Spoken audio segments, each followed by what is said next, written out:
You ready? Good morning. It's 10 o'clock. I'd like to call the meeting to order. We have a presentation today, so there's enough seats, I believe, up here. Once the presentation starts, if you'd like to come up and sit in these seats so you could participate, see what's going on, you're welcome to take a seat up here.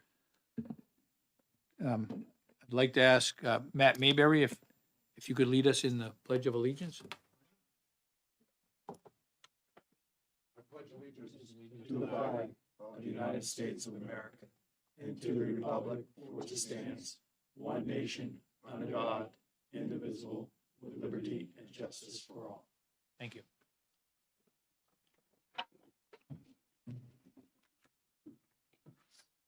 I'd like to ask the clerk to read the roll. Okay, good morning. Representative Davis, Here. Representative Tierney, Senator Rochford, He's excused. Commissioner Gorman, Representative Olet. Here. Mr. Phelps, Mr. Fife. Here. Mr. Murphy. Here. Mr. Mayberry. Here. Mr. Hackley. Here. Myself, Mark Brady, and Ms. Ramsey. You got one more? And Mr. Levesque. Here. You have a quorum. Thank you. We have a quorum. Next item, I would like to make sure everybody's had a chance to review the minutes and approve them. There's one typo. The date at the top of the page says October 20th. It was October 22nd. I'd like to have that amended. First, are there any questions about the minutes? Yes. Just clarifying, the last sentence says that Representative Davis confirmed drafting new legislation ensuring town forest management and wildlife habitat practices. Was that you or Representative? I thought that was Representative. That's Representative Willett. Willett. Yes, Just good catch. propose that's changed.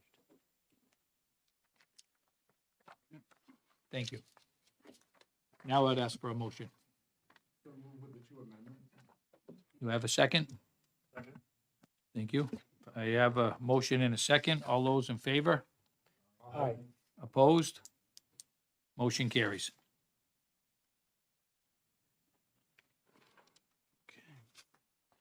Okay, next we have a carbon presentation from Mr. Levesque. If you would like to come up and take a seat up here so you can see the presentation, you're more than welcome to come up. I'm going to turn it over to you, Charlie. Okay, thank you so much, Mr. Chairman. Can everybody hear me? Yes. All right.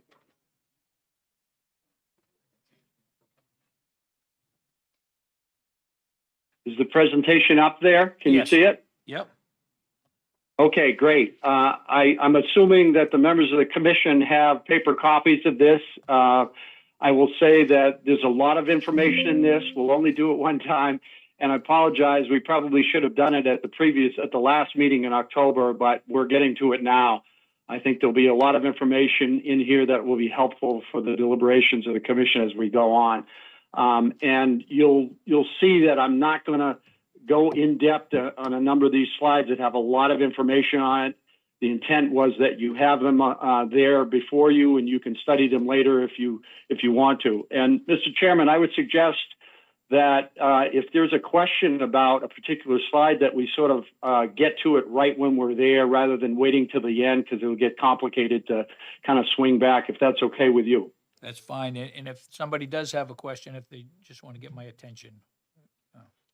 Thank you, Charlie. And then, and I'll do my best to answer it. But again, my last slide has my email address. I think we all have that information anyways. If anybody's got a question after the presentation, after the meeting, don't hesitate to contact me, and we'll work through it.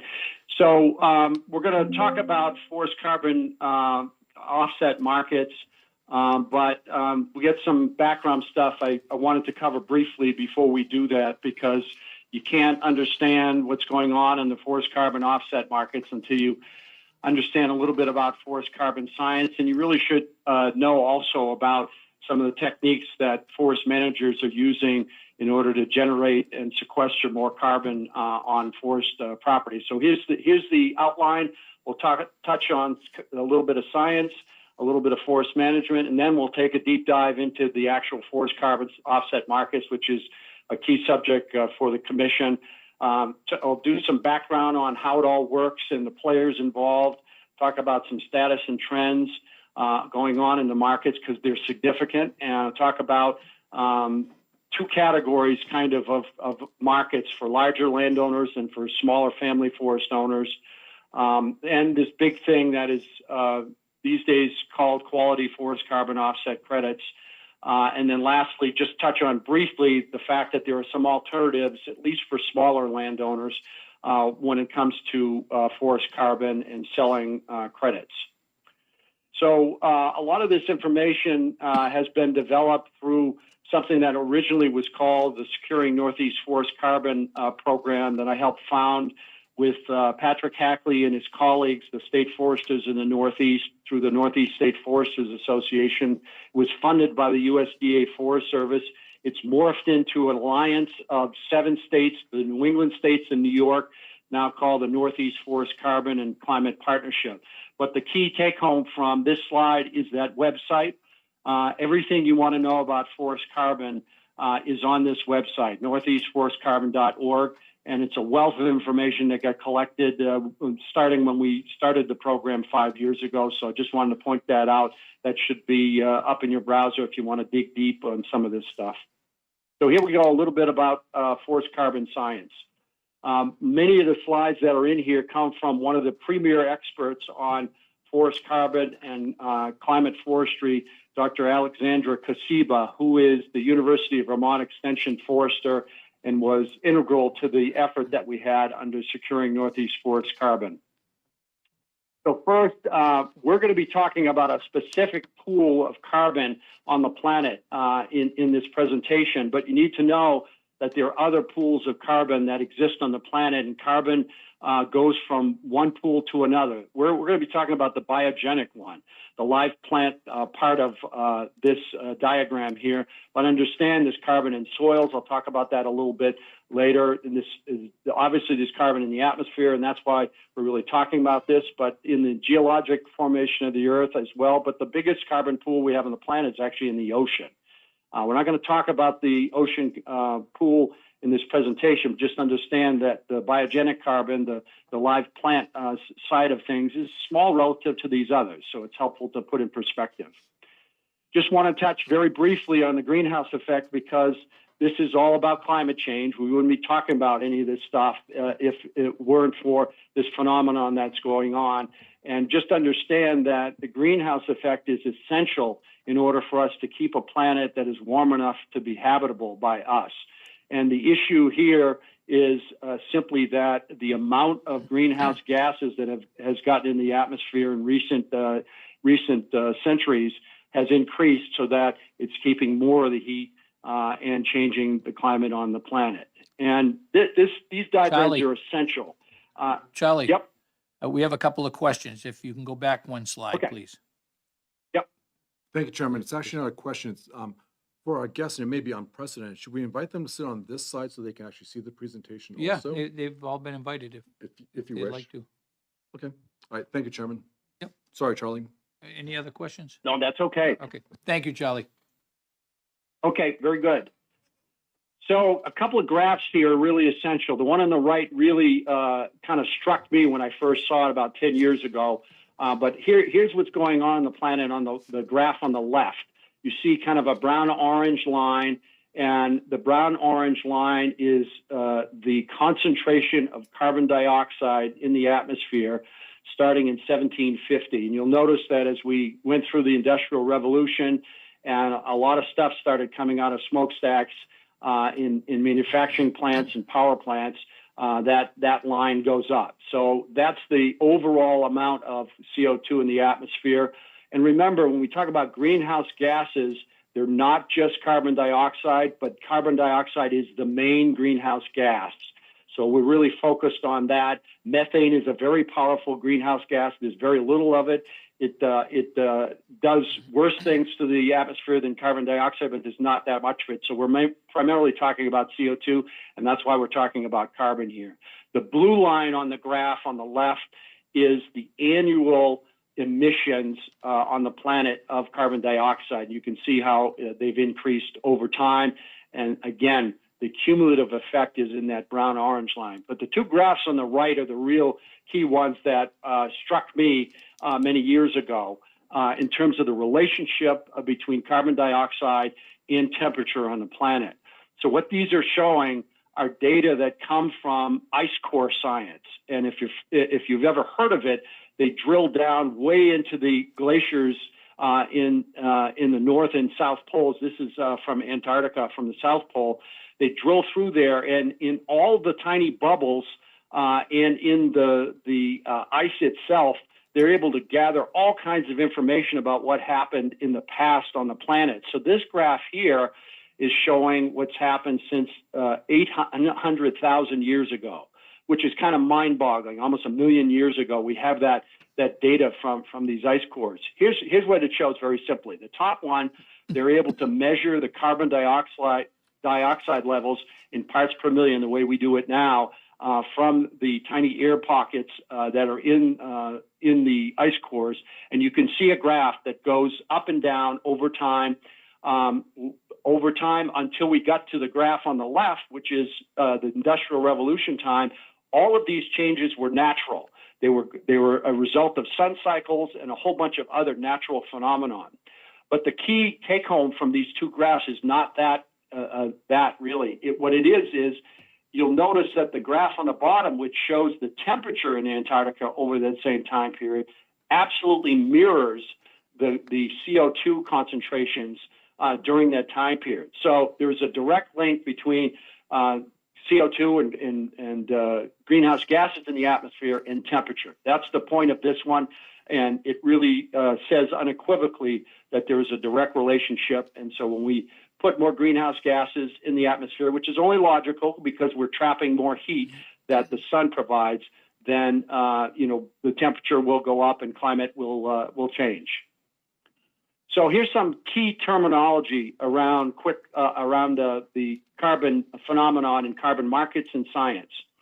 First off, the term carbon storage, right? So whatever place we're talking about, whether it's an acre of forest or what have you, carbon storage is the amount of carbon in that thing. We're going to be talking primarily about forests, so we're talking about the amount of carbon that's in a tree or an acre of forest, or a forest ownership, or the state of New Hampshire for that matter, in its forest. Carbon sequestration then is the process of taking in carbon dioxide by plants, primarily trees, from the atmosphere through photosynthesis. I got a slide coming up that will remind us of our high school biology, photosynthesis, but the process of taking that in over time through photosynthesis, then storing it is called sequestration. The actual storage of what has been sequestered in the past is carbon storage, right? So really from a minute ago all the way back, that's what's been stored. The sequestration is that active thing when trees are in bloom, right? So as we get into the fall and into the winter, trees shut down. The deciduous trees that drop their leaves, the maples and oaks and those, once they drop their leaves, they're no longer photosynthesizing. The evergreen trees, pine and spruce and fir and hemlock and other species, they continue to photosynthesize longer into the fall, and they start earlier in the spring because they already have their needles. So something to keep in mind. Generally, the hardwood trees, the maples and oaks and other birches and other hardwood trees, generally once those big leaves are out there, they sequester at a higher rate than evergreen trees, but it depends on the species. Okay, so that's storage and sequestration, two very important terms. Emissions are probably obvious. That is emitting a CO2 into the atmosphere. And that can be happening, obviously, through the burning of fossil fuels, burning of wood, any kind of combustion. And also remember that the live forests that we have in New Hampshire and elsewhere, they also have emissions because they are living beings, and we emit every time we breathe out, right? And so the emissions on a forest also occur, but most of the forests, and I'll talk about this in a second, have more sequestration going on than emissions. So that last slide describes that. So this term called carbon flux is the sequestration plus the emissions. And if that thing is negative, like in a tree or a forest over time, and it's always negative in the trees and the forest generally that we have, unless they're dead or dying, that negative flux is a good thing. That means over a period of time, this thing, whether it's an individual tree, an acre of forest, or the state of New Hampshire forest, that it is a carbon sink, meaning it took in more CO2 than it gave off. So carbon sinks are good, negative fluxes are good relative to climate change and the effects that forests have on it. A positive flux, when that thing gives off more carbon dioxide than it takes in, is a carbon source. And again, not a good thing if we're thinking about climate change and the effects of forest. So very important terms in all of this stuff.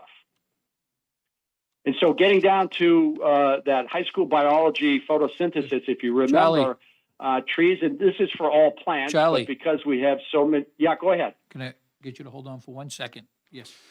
Yeah, I had a question in regards to carbon sink. So I've read a fair amount of articles relative to like mass timber building and just generally harvesting of wood for house building, and referring to that as a carbon sink, in that once that tree is harvested and turned into lumber and put in place, it no longer absorbs more carbon, but it actually continues to hold the carbon in it that was in it at the time it was cut. I was curious to your take on that. Absolutely true. And I have a slide coming up on that topic. So that's a great observation, and it's absolutely true. I'll circle back on that, and thanks for bringing that up. So getting back to live trees and forests. So remember, what goes on is that a tree has chlorophyll, and it takes in carbon dioxide through the leaves or needles, combines it with water and sunlight, and then it yields sugar that it uses as food to grow wood and to grow new branches and leaves and whatnot. Gives off water and oxygen, because remember, we get clean oxygen coming out of vegetation to help us breathe. The key take home from this slide really is that about half of the dry weight of wood in trees is carbon. Not all of it, because there are other chemicals and other compounds in it, but about half of the dry weight. And ultimately, that's what we're talking about when we talk about carbon markets, which we'll get to a little bit later. So a couple of slides on kind of the status of the forest in the region relative to carbon. And this slide on the left probably is most descriptive, rather the map on the left is most descriptive, because the darker the green, the denser the forest, right? So you can see in the region as a whole, Maine has much lighter forest because the stocking on average, meaning the density of the trees on the landscape, is a lot less than these other states. And in New Hampshire, the densest forests that we have are a couple of patches in the White Mountain National Forest, but most significantly in the southwestern part of the state, Cheshire County, some of Sullivan County, and the western part of Hillsborough County. So that's where we have the most density of wood and subsequently carbon standing in the woods today. So the graphs that we've got on here kind of show New Hampshire circled on all of them, just to give you a sense. And so as you can imagine, the bigger states have more carbon stored in their forests than the smaller states. New Hampshire is a smaller state in New England. And so that's the first one. And then the more important one is how much do we have stored per acre? So that talks to the density issue. And New Hampshire is right up there with most of the states. Massachusetts has the highest density per acre of wood and subsequently carbon.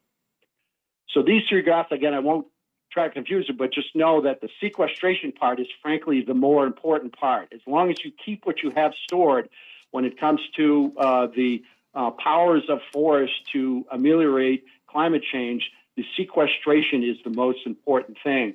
And so what you have on these graphs is a single year looking at sequestration in the state as a whole. The middle one is the amount that's sequestered in a year per acre. And so when we're talking about these things, the per area is extremely important, whether we're talking about per acre or per New Hampshire. That's the important metric. And that middle one shows that on average per acre, we're kind of in the middle of the states in New England, with Connecticut and Massachusetts sequestering more per acre per year. But the key one also is that last slide. It's the last one of these detailed slides that I have, and that shows the amount of offsets that occur with the sequestration that occurs in each state for all emissions going on in that state of greenhouse gases. So these are not just emissions from the forest, these are emissions from factories and power plants and automobiles, et cetera. And so you can see New Hampshire annually sequesters over 30% of the annual emissions that our state gives off from those other sources over time. Vermont and Maine provide the most effect relative to their emissions. Maine is over 70% of total emissions the forests of Maine actually offset. And so not every forest and not every tree is the same when it comes to sequestration.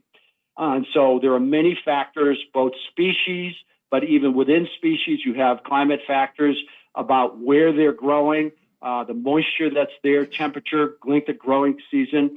You have individual site factors where an individual tree or an acre of forest is, whether they have good soils, whether there's been disturbance, the elevation, the aspect, meaning whether they're north, south, east, or west, and then specific tree factors, because not every tree is the same of the same species. Some grow much faster, and then, of course, you have age and size. So the take home from this is very simple.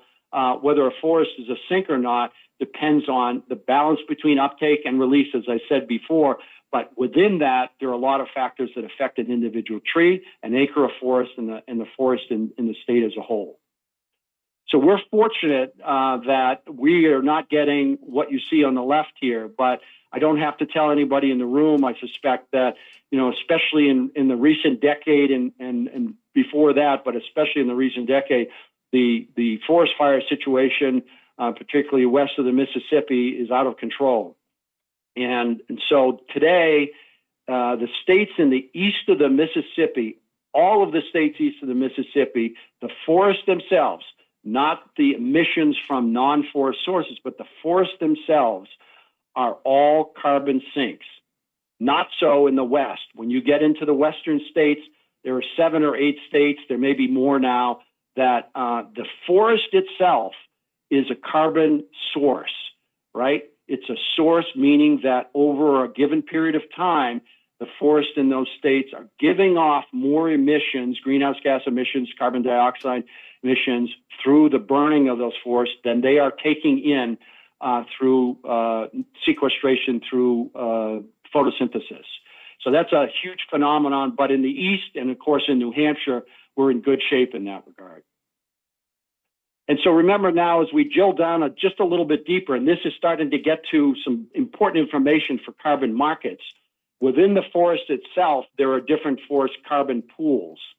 And so you can see in the diagram on the left, which shows it very well, you've got deadwood, you have litter, you have the soil itself, you have live biomass, the above ground portion, the parts of the trees you see, and then the below ground portion of the roots. And that last drawing on the right of a white pine tree is actually where the carbon markets are centered. So you're paid for that live biomass that we're seeing in the above and below ground portion, but you're not being paid for this other carbon, which is stored in these other parts of the forest. And a key note in the top pie graph you see on the left is that the soil of forested land contains more than half of all the carbon in that forest.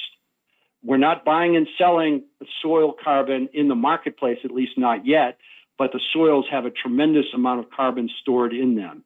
And so as a result, the care that we take to not disturb the soil too much, especially during harvesting operations, is very important because the soils contain so much carbon, we don't want to release that carbon. So a bit of complicated stuff. You can study these graphs afterwards, or if you've got questions, please ask me. A couple of key phenomenon of forests when it comes to this, and some of these are you will read from some sources different information. They are not accurate. These are in fact the facts. This information comes from studies that are done by the USDA Forest Service over time. So this first one looks at the term carbon storage, right? So in a forest, whether it's an acre, an ownership of like some of those represented in the room today, or the state of New Hampshire, over time, older forests, we'll say over 100 years and older, store the most carbon per area. We're not talking about individual trees, we're talking about area, whether it's an acre, a township, a state of New Hampshire, right? But you'll notice that the graphs that not soil, litter, and dead wood, those stayed relatively stable, but the live tree portion, which is really the subject of everything we'll talk about, you'll notice that the graph over time is declining in its increase, right? It's flattening out over time. So the point of this is that old forests will not forever increase their storage. There comes a time where there's some kind of steady state, because in very old forests, we do have this term called old growth. It's misused oftentimes, but they are very old forests. When we get to that point, a lot of the forest is naturally dying. If it hasn't been harvested in a long, long time, it's naturally dying. So you get to a point where that graph kind of levels out. All right, so this is storage in a forest per area over time. The second one is sequestration, okay? And this is really important because this is also described incorrectly by many out there who say, oh, the only thing that's good is old forest. They are the best for the climate, they are best for the planet, and that's not true.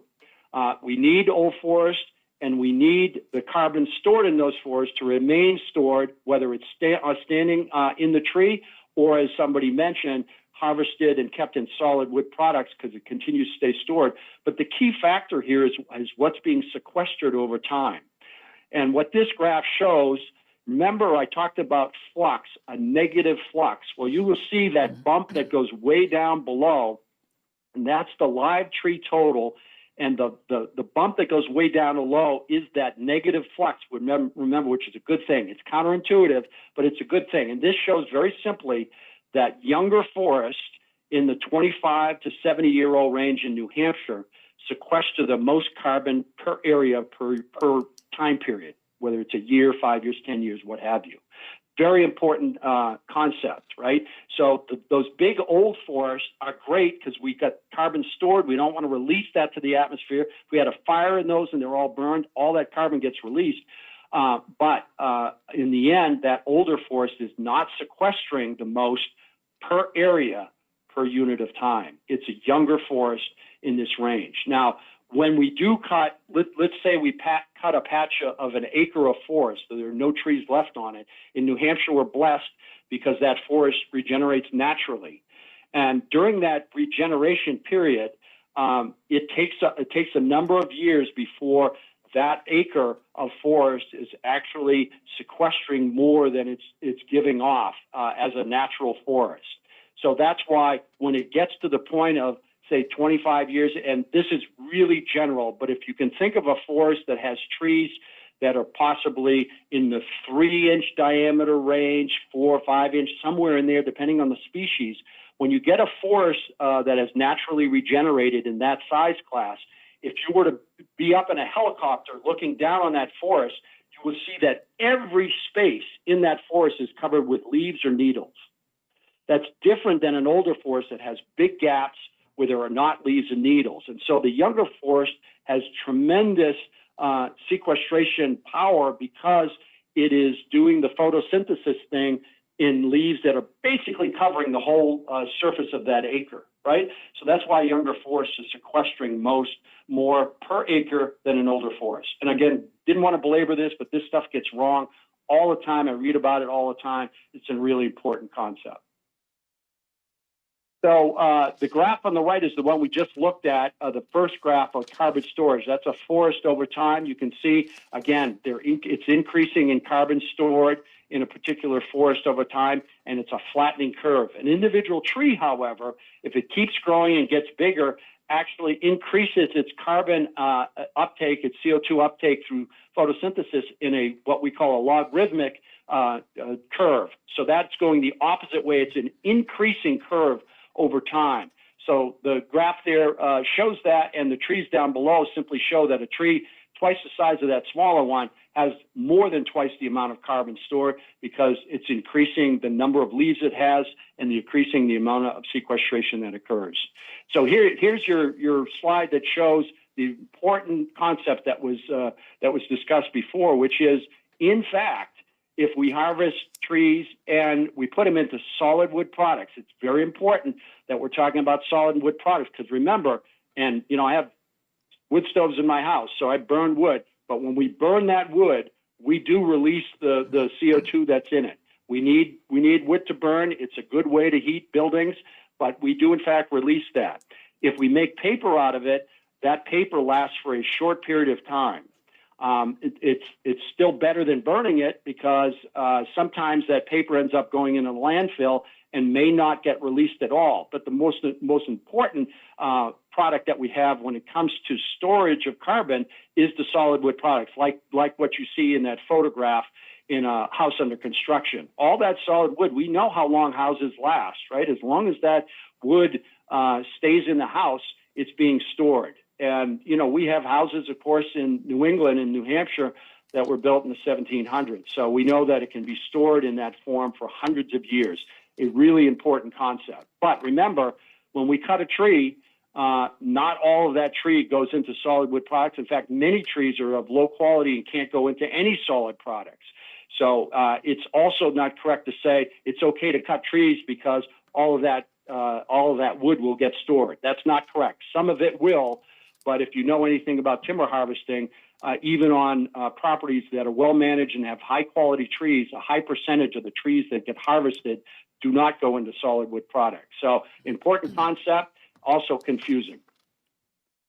So if there are no questions about that, I wanted to just dive very quickly into what forest managers think about in order to manipulate forests if they're interested in essentially sequestering more carbon and storing more carbon over time. Any questions on what I covered in the science part? Very good. Let's jump into this very quickly. It's just a list is what I've got. And so there's some key things that we can do to assure that a forest it sequesters more carbon, stores more carbon over time. The most important thing we can do is to avoid forest loss because a forest, I don't care if it's not growing very well, is much better than no forest at all if we've turned it into a non-forest acre. So that's the key of all of these strategies that we have. We can establish reserves. We already have a bunch of permanent reserves in New Hampshire, whether it's in the White Mountain National Forest wilderness and non-harvest areas, or even on some state lands that are not harvested, and even private landowners these days set aside certain areas and establish reserves that are not harvested over time. So again, over time, those forests, as they're growing older, they will sequester a lot when they're younger. They will sequester less over time, but they will store a lot more. We can extend rotation. So that means very simply the time between we're conducting harvests on property. And so also when we're harvesting, doing partial harvest, leaving some forest cover so it doesn't have to go through that 15, 20 to 25 year regeneration phase on the whole acreage that's been harvested is better than, partial harvesting is better than taking all the trees when it comes to carbon. There are reasons to do it, silviculture and to improve the forest, but from a carbon perspective, partial harvesting is the best. Careful forest thinning also happens all. Yeah, Charlie. go ahead. Yeah, sorry. Charlie, Chris Fife here. Just wanted to just put a fine point on that because we had some conversations about silviculture at the end of our last meeting. What you just said, and I think is important, is not about the type of silviculture, but how much acreage it's implemented on. So you could do clear cuts or openings on certain acreage, but you just aren't doing all of the acreage at the same time. Is that That's correct? right. That's right. And, Thank you. and, you know, if Chris has talked about some silvicultural techniques, clear cutting is a really essential technique that we have, right? So we're going to want to do that for a lot of different reasons. And in fact, on my list coming up, it's going to kind of say, create some younger forest. And we do that generally by taking a lot of the trees or all the trees off the property because, as I mentioned before, younger forest is sequestering more carbon. Really important point. So it's hard to generalize on these things. And so that's an excellent addition to that, Chris. I thank you. So we know how to thin forest to increase growth rates. We take out trees that are diseased, not of high quality, and the remaining trees increase their growth rate because they get more of the sunlight on their leaves, right? So we know how to do that already, and when we do that, we increase growth rate, which is a good thing for sequestration and for the growth of the forest as a whole. And so here's what I was talking about. You know, there are some places where we want to increase the amount of acreage in younger forests. There are a lot of reasons for doing this, not only carbon, because when it comes to wildlife species, there are a lot of wildlife species that really will not thrive in older forests, right? So if you think of ruffed grouse and the species of rabbits that we have, you know, they thrive in younger forests in that 20 to 70, really more down to the 20 to 25 year range and earlier, where they thrive. And there are certain birds that also thrive in younger forests. So there are reasons to have younger forests. And in the forestry world, this is Pat Hackley's bailiwick. When he thinks of the whole state of New Hampshire, we want to see a range of younger, middle-aged, and older forests. That will tell us that we've got a healthy range and a variety of forests in the state. And so we do need younger forests. And so when we harvest, we already do this and have been doing it for a lot of reasons, especially wildlife reasons. We like to leave some really, really big trees because oftentimes in harvesting in the past, there were these huge trees that were left and they're not really that valuable for harvesting and they provide a lot of benefits otherwise, but they store a lot of carbon in addition to providing wildlife benefits. So it's a technique we already do for non-carbon purposes. It's a good one for carbon as well. So one of the things that we can do to increase the productivity of sequestration is to make sure that if we have areas of forest that are not stocked, meaning they don't have enough trees to fully occupy the site, that we should increase that. Now, we don't do a lot of tree planting in New England because we don't have to. We have natural regeneration, but tree planting is becoming a little more popular to do things like this, where certain areas that are understocked can be immediately stocked by planting some trees. And so knowing that we've got land that is fully stocked with trees gets the most out of it when it comes to carbon and sequestration. Increasing tree species diversity, which we already try to do for a lot of different reasons, because different tree species fill different niches, both for timber and for wildlife and other non-timber purposes. So we are always often pushing our forests to increase the diversity of tree species. And then, you know, the thing that we do that affects the forest the most is when we bring big machines in it during harvesting operations. And we've gotten much more skilled at doing this than we were 50 years ago. And so one key thing that everybody does is to make sure that when we're partial harvesting, not taking all the trees, that we don't damage the remaining trees, because when we do that, we often affect their growth rate.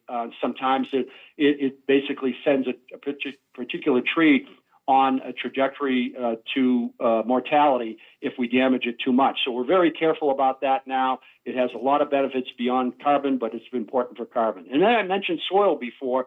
Since we have more than half of the carbon in the forest in the soil, we want to be very careful about harvesting to not disturb too much of the soil. And we know how to do that for a lot of different reasons and have gotten really good at it.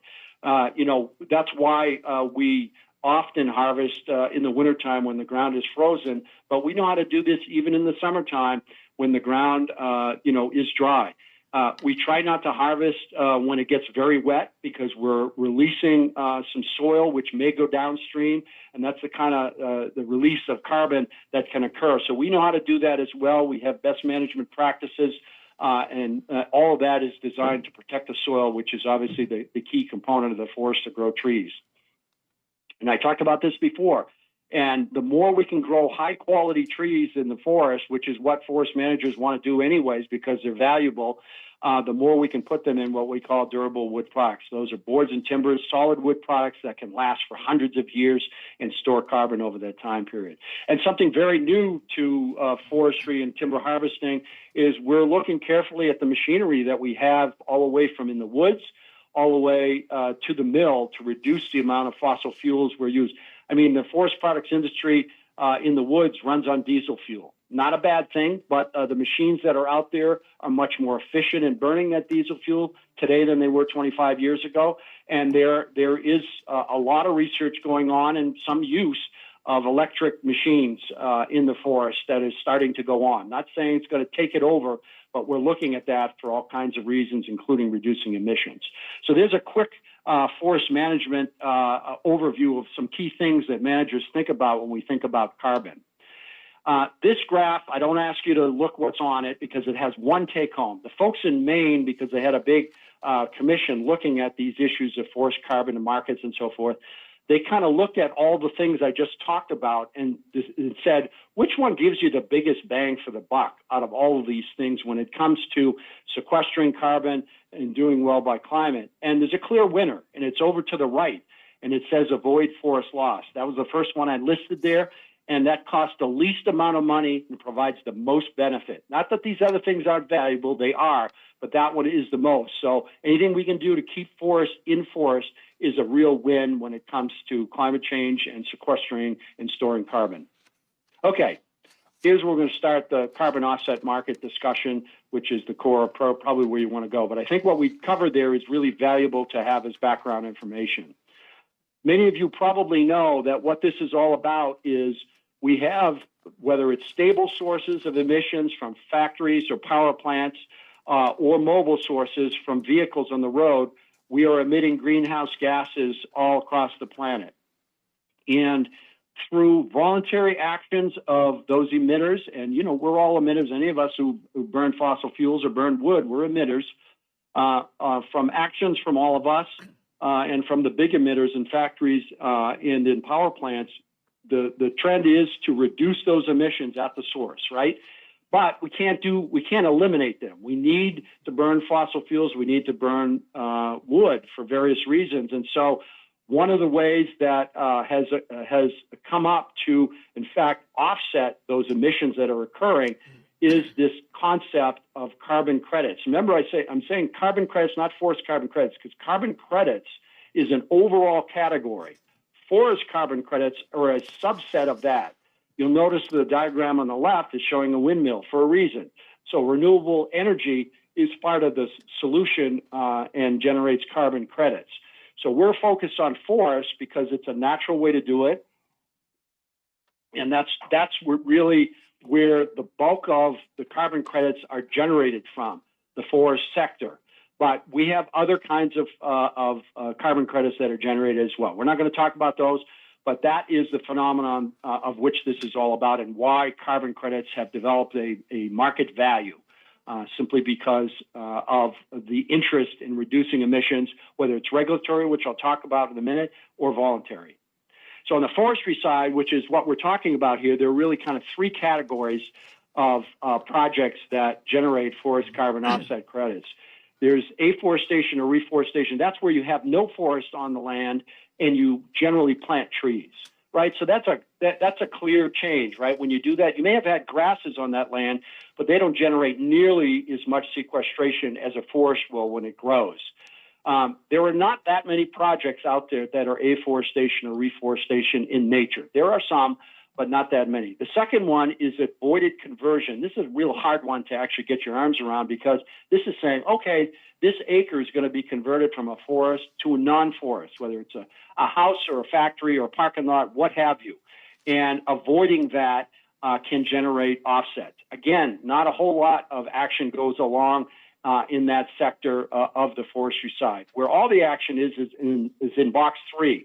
Improve forest management or IFM. So this is the concept here is designed to be not business as usual, but business as usual plus. In other words, you sign a contract to sell carbon credits, you're actually doing something different than you would have done had you not signed that contract to increase sequestration over time on that land. So that's where all the action is when it comes to forest carbon offset credits. And here's some key market terminology and the players involved in that marketplace. So you'll see that a carbon project has a forest on it there.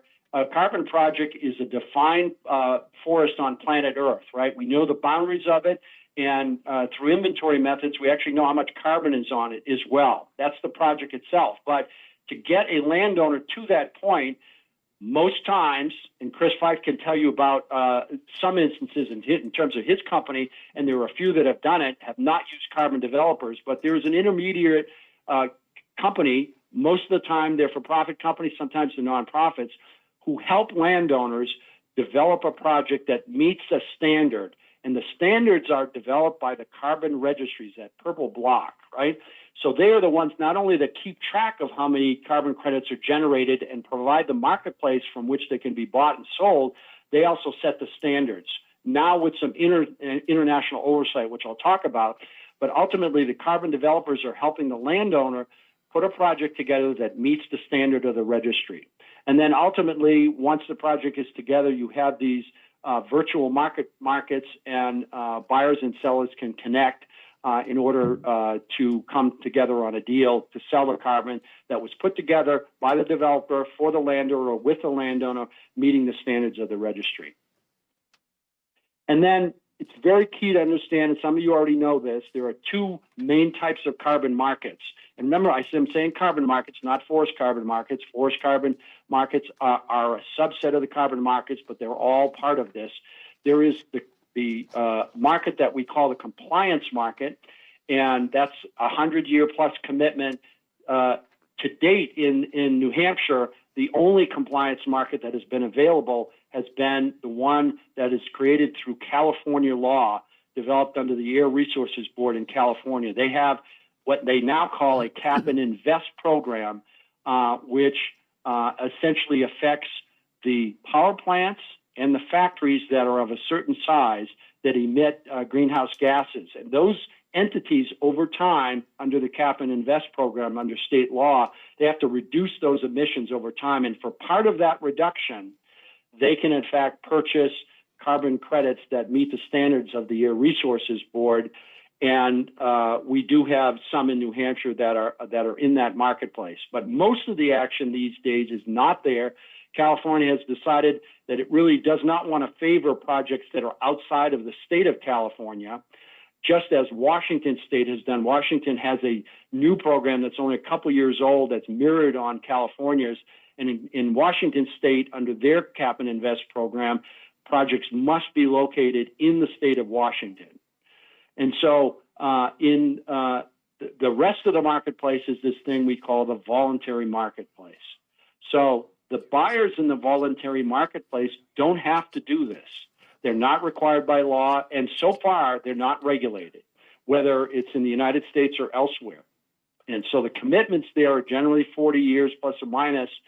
And under the voluntary market, we're talking about big companies like Microsoft, American Airlines, Amazon, go down the line of big companies. They've already spent hundreds of millions of dollars for carbon offset credits, many of them forest carbon offset credits, in the voluntary market. Nobody told them to do it. They have a corporate policy where they want to improve their overall carbon equation for their company's emissions.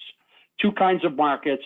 Again, the action is really in the voluntary market. You'll see on here this thing called the Regional Greenhouse Gas Initiative. I'm sure the legislators know about RGGI, and probably everybody in the room does. RGGI technically has language that would allow for there to be a regulatory market of carbon offsets, but it just doesn't work. And so it hasn't been used to date. It could change over time, but it doesn't work. So when we're talking about compliance market, really talking about California, because it's the only one that's allowed it to occur on projects outside of the state, which includes New Hampshire.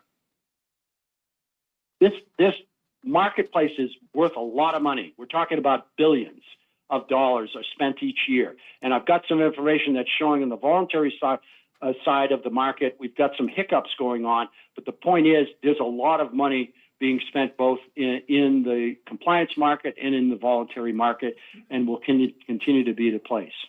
So remember, I had that stacked, grouping of the players in the marketplace.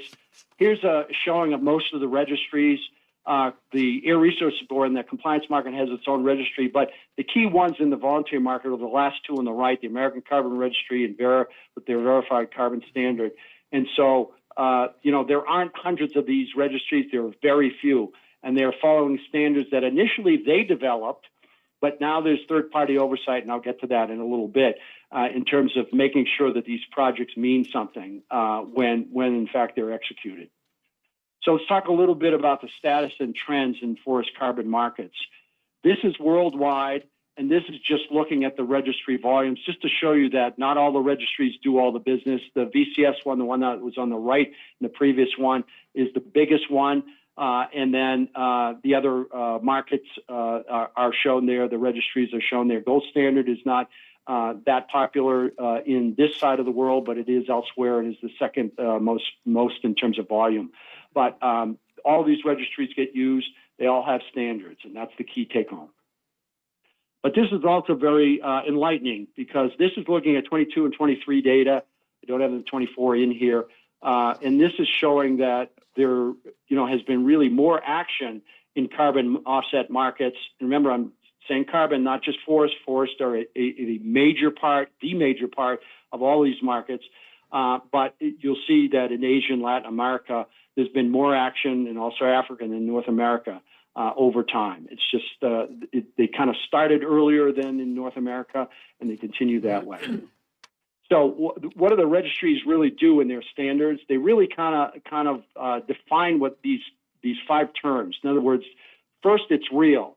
It's a landowner that, in the case of forest carbon offset, it's a landowner that owns forests, can document that they legally own it, and they can define it on planet Earth, right?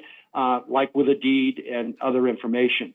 They need to prove that the project that they've got is additional. We call this additionality, which means that, as I said before, under improved forest management, you got to show that you're doing something that is more than you would have done had you not signed this carbon contract. So their standards assure that there's additionality on the projects, that it's verifiable by a third party. So so much of this on forest is dependent on individual measurement of trees and forest plots in a sampling process on the ground.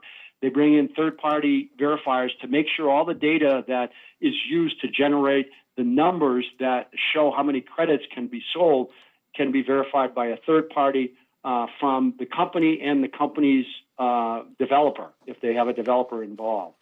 They need to assure that there is a time frame. It's really not permanent, but 100 years is quite a long time, and even 40 years is kind of a long time for the voluntary market. And so they assure that these actions that are in the contract are going to occur over the life of that contract. So there's some level of permanence that you know how long it's going to last. And that lastly, if you don't do what the contract said you will do in terms of sequestering enough carbon over time, that it's enforceable, and there will be a takeback and a very serious penalty if you do not meet the terms of the contract. So the registries themselves, their standards really are focused on these 5 things and a whole bunch of other details, but these are the core things. Charlie, can I hold off on that? Yeah. Yeah, go ahead. Yep. Thank you, Chairman. Charlie, Matt Mayberry here.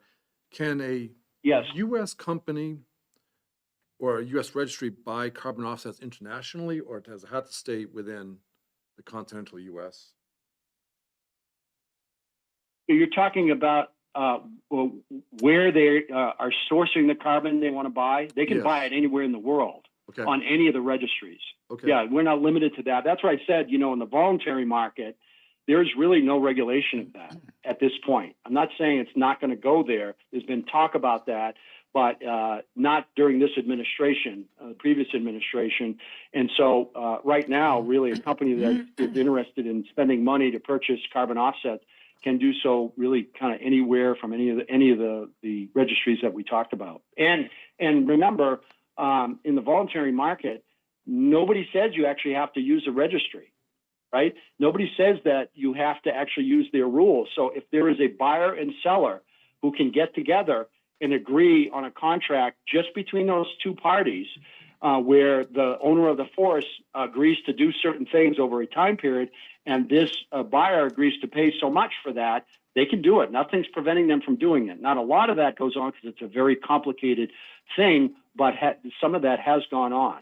I don't know that it's going to, increase in any great way because this is so complicated. And so having those other players, including the carbon developers associated with, so they can interpret what the registries are requiring, and now there's third-party oversight, which I'll talk about in a minute. It could happen that way, but right now nothing prevents them in the voluntary market from just doing it on their own. Thank you, John. Yes, Charlie, I have a question. Yes. Enforceable, it says at the bottom.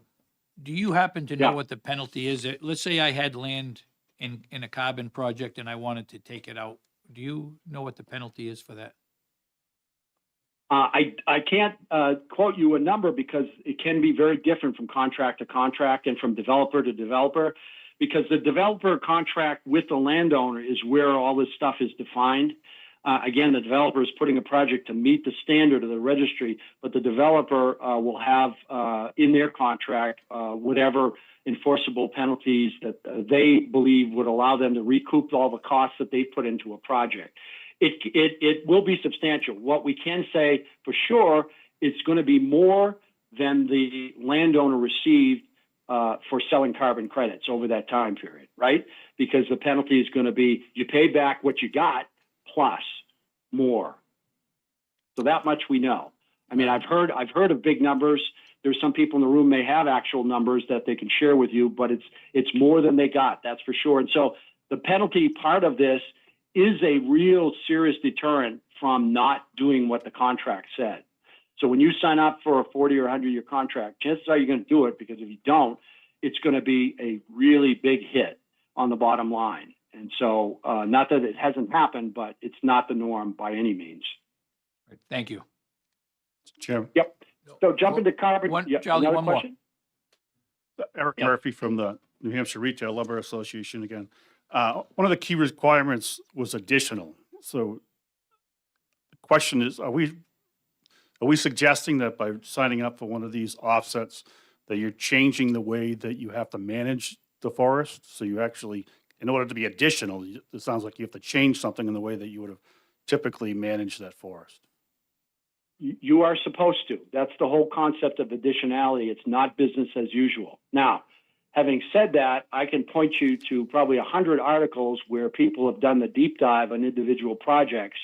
Not so much now because this third-party oversight, and I'll talk about that in a minute, but there have been many exposés on projects where the landowner really didn't do anything different than they had been doing previously and were paid a boatload of money for selling carbon offset credits.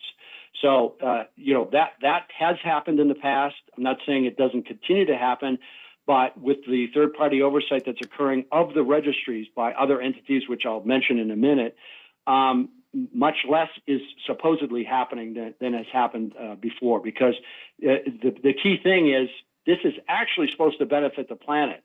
We haven't really talked about that much.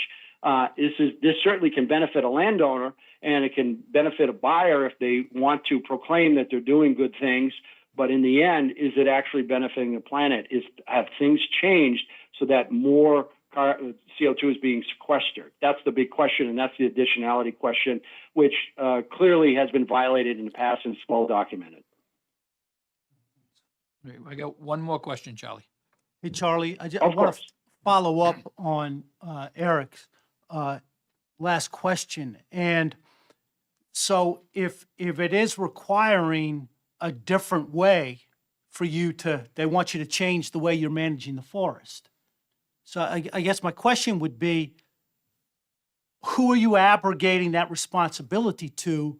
And then there's a follow-up that I didn't ask earlier, but I think it's interesting what you said about California and now Washington only doing, setting up a program for just their forest. To me, it all kind of seems like it's all interrelated a little bit. And do you as a state abrogate some of your own ability to control this with letting, the other entities, the other registries, the other program developers that are part of another program, basically you've imported that into your state. I kind of see it differently, I guess. We have landowner rights, and this is a landowner right that is being executed when a landowner signs a contract with a developer or some other entity to sell carbon credits. And so the landowner, in New Hampshire especially, we certainly have regulations around forestry operations. They are modest and they allow a lot of freedom of forest management. And so a landowner choosing to voluntarily changing their practices to sequester more carbon, that's a landowner right. And so I don't see anybody, putting any pressure on anybody with these programs. These are landowner decisions, and we have valued landowner rights in New Hampshire for a long, long time, continue to do so. So I don't see it as these outside programs coming in doing anything, because nobody's forcing a landowner to do anything. Okay. Yes, go ahead. I mentioned, yeah, go ahead. Hold on a second, sir. Chairman, question.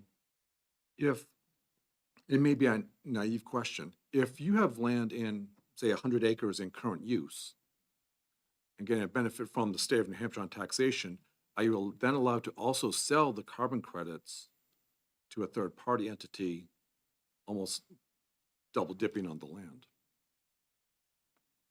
Right now Well, it's I happening. wouldn't use the term double dipping, but yes, you can do that. And remember, under current use in New Hampshire, current use is not a forestry law in New Hampshire. You do not have to harvest timber in New Hampshire. If you're in the managed category using documented stewardship, if you have a management plan and in that plan it says you will harvest over a 10-year period, then you do have to. But generally, you don't have to do that. You have a slightly higher assessment rate under current use, but you do not have to manage your timber in New Hampshire. That's not the case in next door states all three states next door, Vermont, Maine, and Massachusetts, have programs where you must follow a plan and harvest timber, but we don't do that in current use. Current use in New Hampshire is very simple. So the answer is yes, you can choose to sell carbon if you have land in current use. Okay. Thank you. You got one Okay. more. Yeah. So again, Charlie, I've another got one? one more question. I'm gonna limit this after, and we'll ask questions after, if that's okay, if you want to take notes. Okay, yeah, go ahead. Just to respond to Matt's comment, and it may be helpful to look at what Charlie said is the number one thing, which is keeping forest as forest. And most current use programs in the Northeast especially are really designed to recognize that in order to manage forest land as forest land, you can't pay the taxes that would be equivalent to developing that property. And so it's a way to recognize that and allow the land to maintain as forest. So the real benefit to those of us in the industry or who care about our forests, care about the climate, is that you can keep those forests as forest. Thank you, Chris. Thanks for that, Chris. So quickly, I mentioned the carbon developers. There are really two sets that are out there now. The ones for larger forest lands are the ones on the left. There are others, but these are the main ones. And on this list, a new and finite carbon on that left block of them, they've probably done more than 90% of the acreage of the big projects in the country. On the right side, it really only started about 4 years ago, where smaller landowners, and so when I talk about large and small, the break is somewhere between 5,000 and 10,000 acres, whether or not the developers on the left side of the slide would want to take you on to develop a project. Anybody smaller, and often we're talking about folks that own, just a few hundred acres, they, prior to 4 years ago, had no place to go if they were interested in selling carbon. They do now with these programs that are listed there. Has a lot of land gone in? I'm going to show you the registry that we have in New Hampshire to show you they haven't, but there are two different groups of developers that are out there. And, for a later time, you can look at some of what these programs for smaller landowners do and don't do. What I wanted to say with this slide is that Forest Carbon Works / Chestnut Carbon and Land Yield, they actually pay you as a landowner for your carbon.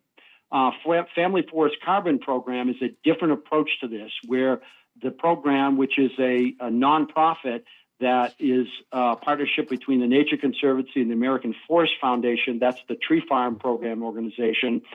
They together instead pay you to do certain practices over a 20-year period. And so they're not buying your carbon per ton, but they do in fact own your carbon when you sign up for a contract. So it's a different approach to it, where they're agreeing with you in a contract that you're going to do certain things and not do certain things over their 20-year commitment. So these are the options that landowners have, and I've got the registry from New Hampshire to show you how many of these we have in it, but just know there are two different kinds. I need to absolutely talk about this concept of leakage, because in my work in forest carbon over the last 10 years, the one thing that really has kept me up at night has been this concept of leakage. And the leakage is twofold. One is really activity shifting leakage, which has mostly been taken care of. This is where you would sign up, if you own 200 acres, you sign up a 100-acre block for the program, and you decide not to harvest timber over the contract period. But on the other 100 acres, you harvest all the timber, right? So is there any net gain? So that has largely been taken care of, although it was problematic early on. But where the leakage issue of concern is the overall market leakage. And remember that the only proper scale to talk about climate change and greenhouse gases, in my opinion, is on the planetary scale. We can talk about it, state of New Hampshire and the United States, North America, but it's really a global issue, right? And so here's the concept that market leakage represents.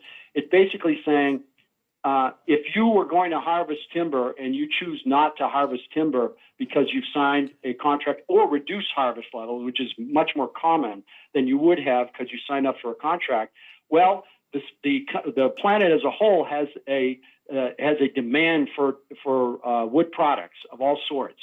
So consequently, and I'll show you a graph later about this, consequently, if you don't harvest, somebody else is going to harvest, right?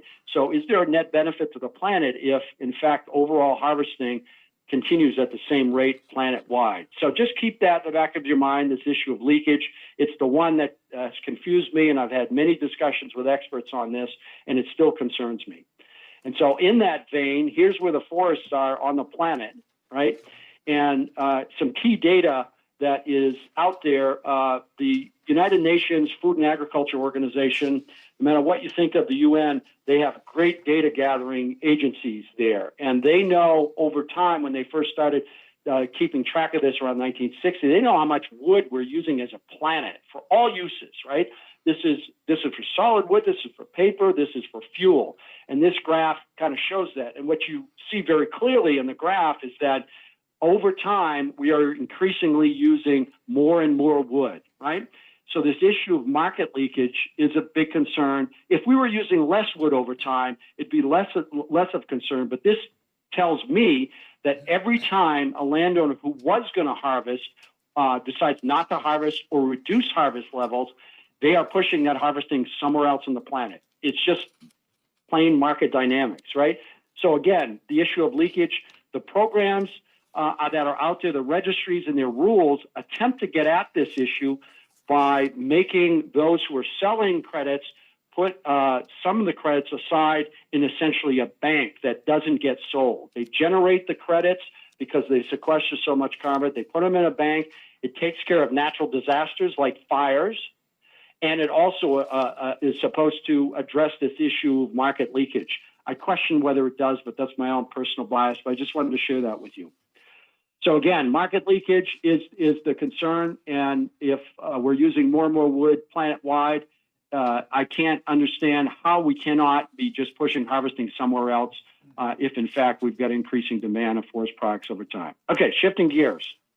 Status and trends, and we're getting to the end here, of acreage of forest carbon offsets. So this map is really the large projects that are out there. Remember, I showed you the large carbon developers and the small ones. This doesn't show all the small ones that are out there. These are the really big projects. And when I said, the break in between small and large is 5 to 10,000, well, most of these are more like 50, 100, 200, 500,000 acres. So these are big projects in the country. You can see where they're located. This is both in the compliance market and in the voluntary market. So just a little history on the acreage. The first compliance market to the California market happened, around 2013. And the current acreage of both compliance and voluntary market forest carbon projects in the United States is close to 11 million acres at this point, about 2.3 million acres plus in the Northeast. And countrywide, this only represents 1.3% of forested acreage in the United States, okay? And when I say 1.3%, that's of public and private land. We have, 755 million acres of forest in the United States. So in the Northeast itself, meaning really New England, there's less than 5% growth in acreage over the last 10 years of carbon market sales, right? So if we're concerned that this thing is going to go off the rails, the data so far shows that it is not. In fact, it's growing very slowly over time. New Hampshire, right now, based on the data in the registry, which I'll show you in the next slide, has less than 4% of this forest land in projects that are selling carbon in both the compliance and the voluntary markets. A very small percentage of the forest land in New Hampshire. Now, this is public information. This is under Director Hackley's agency and came about as a result of legislation a few years ago. We now have a New Hampshire Forest Carbon Registry. Other states are starting to do this. It's a great thing because now we know who has actually sold carbon and some details about what they've done. You can see here that in New Hampshire, we have just over 186,000 acres, and it's in about 12 different landowners. But you got to look at the acreage category, because the acreage category, which is the second from the right, shows that there are a number of these projects in very tiny acreages, 35, 68, 122. So the bigger acreages are the ones in the middle. And obviously the vast number of acres in this 186,000 acres is the Connecticut Lakes Headwaters property in Pittsburgh, Stewartstown, and Clarksville, which has 141,000 plus acres in a carbon project, which is that compliance market. In Maine, there's been a little more activity.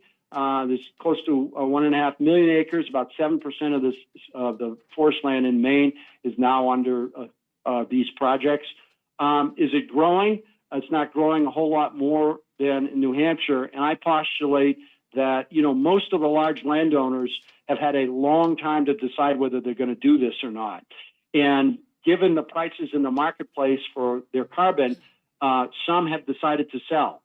I'm hypothesizing that unless the price changes in the marketplace, you probably won't see a whole lot of growth in any of the regions in the United States. The price is at a certain point, and it has been increasing, but it's still not enough to attract a large percentage of land into these programs yet. I'm not saying it never will, but at the current rates, it hasn't done that. Okay, so here's a big phenomenon that has occurred just in the last couple of years worldwide. And this is really looking at the voluntary market. Remember, the compliance market is California. It's a one-off. We're really not talking about that anymore in New England. And so what has occurred, and this is looking at the credit value over the last period since there were original sales in 2005 worldwide. You'll notice a huge drop from 2021, starting to drop in 2022, and then 2023 and 2024, huge drops in the decline of the amount of credits traded. And looking at the volume, the number of metric tons that are traded, that also mirrors the cost over time, right? So what the heck's going on? Talk about it in a little bit. That California market, as I said, probably not something we need to discuss much. Some projects in New Hampshire are in it. They're going to be in it for the long haul, and there are going to be more projects that occur. This is kind of the demand curve over time, and there will be more projects that come in. But unless California changes its mind, they're really not encouraging projects that are going on outside of the state. This is a really important table because I mentioned many times that we're talking about carbon credit markets or carbon offset credit markets, not forest carbon offset markets. This shows the various categories of the voluntary markets. And forestry and land use are the biggest category of all carbon sales that occur. Renewable energy comes in a not close, but a pretty substantial second, and everything else is kind of minor compared to that. So most of the action in the carbon markets is in forestry related stuff and renewable energy. So just so you know, not all credits are created equal, and they're not all valued the same. Remember I mentioned I had that 3-panel slide that showed afforestation and reforestation. Well, in the interest of how can you prove that there's a true additionality going on? Well, if you have 100 acres of land that has no trees on it, and you put trees on it, and they're growing, and they stay growing, you know for sure that there's additionality on those acres, right? So those kinds of projects are actually worth more than the improved forest management project, which are the bulk of the projects that occur on there. And avoidance credits, where you're avoiding releasing gases, have lesser values. So just know that the value in the marketplace, we're not going to talk about price, is different depending on many factors. So again, I touched on the available carbon markets for family forest owners because, the forest land in New Hampshire is dominated by folks like you and me who own 50, 100 acres or what have you, and they have some options, but not many. I mentioned the 3 main ones, and these are really tiny. They've been operating for more than 4 years, and the Family Forest Carbon Program, which is going to be countrywide soon. They're not in every state yet.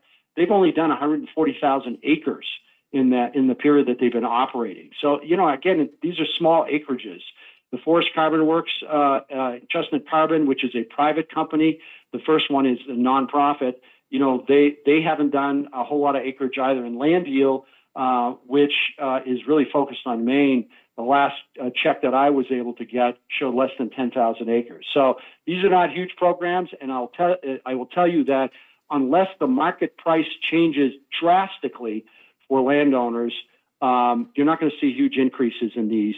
Landowners are looking into these programs, and when they find out how little they pay, most of them are saying, 20 years, 40 years, I don't think I want to make that commitment on my property. And so you're not getting a lot of increase over time. But these programs are available to those who want to do it.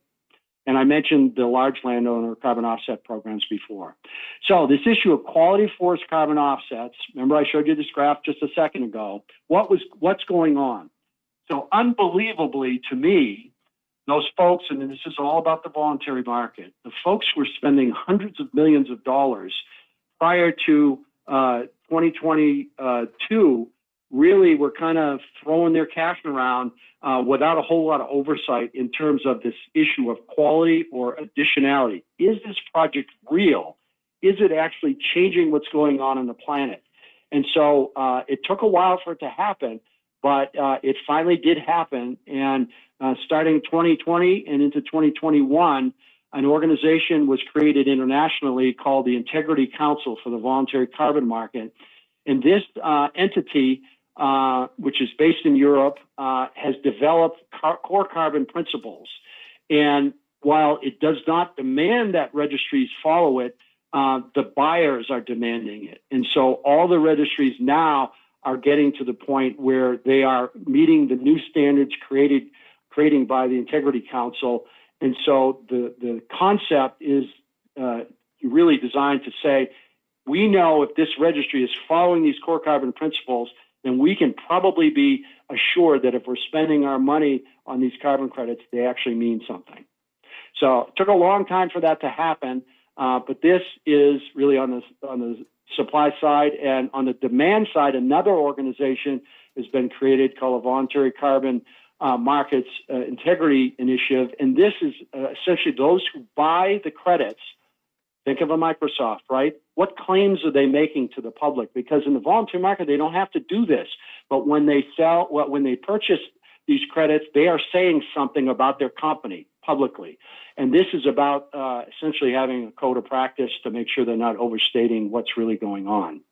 So very quickly, for landowners, primarily smaller landowners, there are alternatives to sale of forest carbon offset credits if somebody wants to do something relative to carbon and sequestration on their property. The key one is a federal program, which we've had versions for paying for practices for a long, long time, but under the Natural Resource Conservation Service, there are a number of practices now that that are really directed at sequestering more carbon and storing more carbon. These are the practices. I won't go into the details. But we've had other tools that have been out there that have been voluntary that allow folks to do that for a long time in New Hampshire. And remember, we talked about keeping forest as forest. Well, conservation easements have been doing that since the 1970s.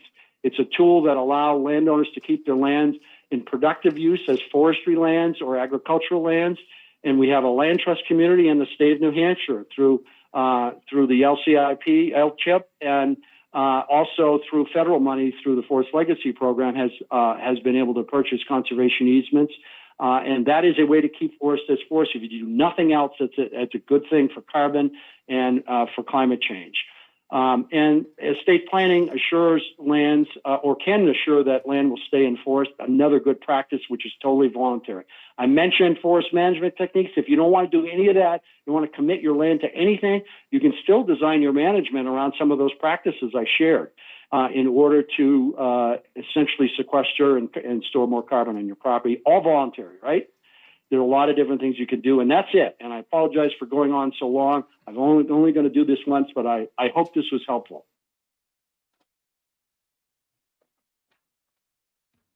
Thank you, Charlie. You're welcome. I'd like to open it up to any questions that you may have. Yes, go ahead, Eric. I have a question relative to the value. I'm assuming that when a landowner signs a contract, that at that point, the price that they're getting for carbon is established for the length of the contract. So if I sign up for a 40-year program or a 100-year program, that's the price I get for carbon. It doesn't Not change with the necessarily, market. and generally not. So if you're in a program where you're actually selling your carbon, right? So the contracts, because they're long-term, they will generally,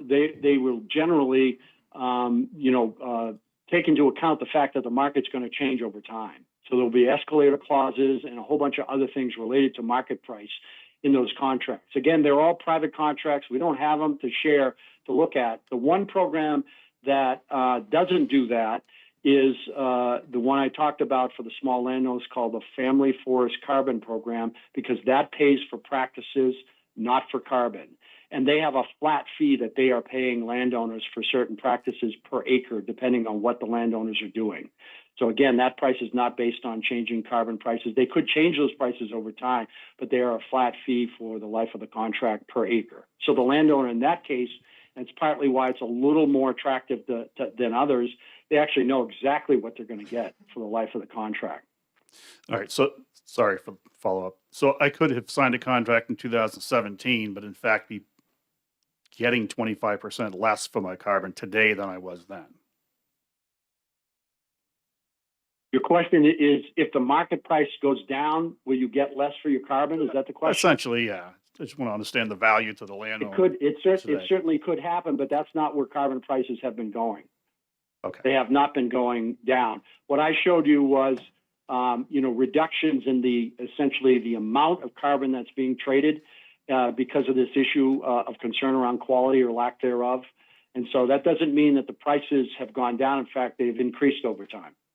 All right. Thanks for clarification. Go ahead, Mike.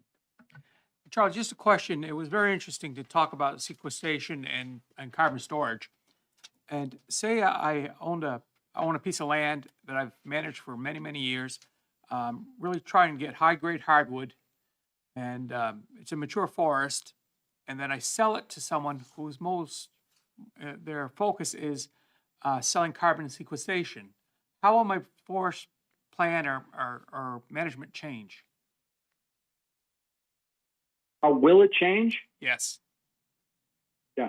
Well, again, every contract is different, right? So it depends what you've agreed to in the contract. But generally, what is occurring is that you are, and I didn't do a deep dive in essentially kind of the baseline that's used, right? So in order to show additionality, you have to be doing something more than was done before. And the way that this is generally getting measured is to look at what's occurring on forest land in the area.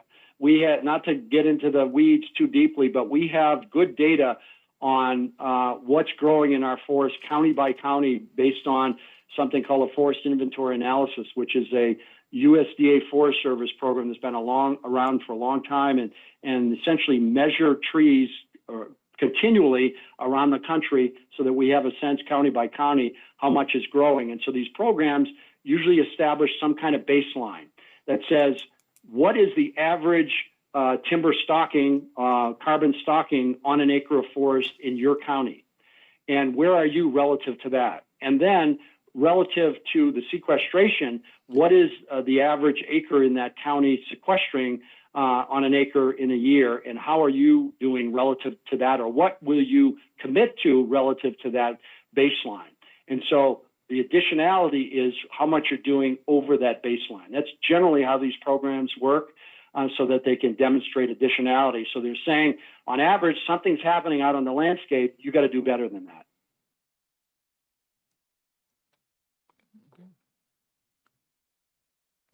All right. Thank you, Charlie. You're welcome.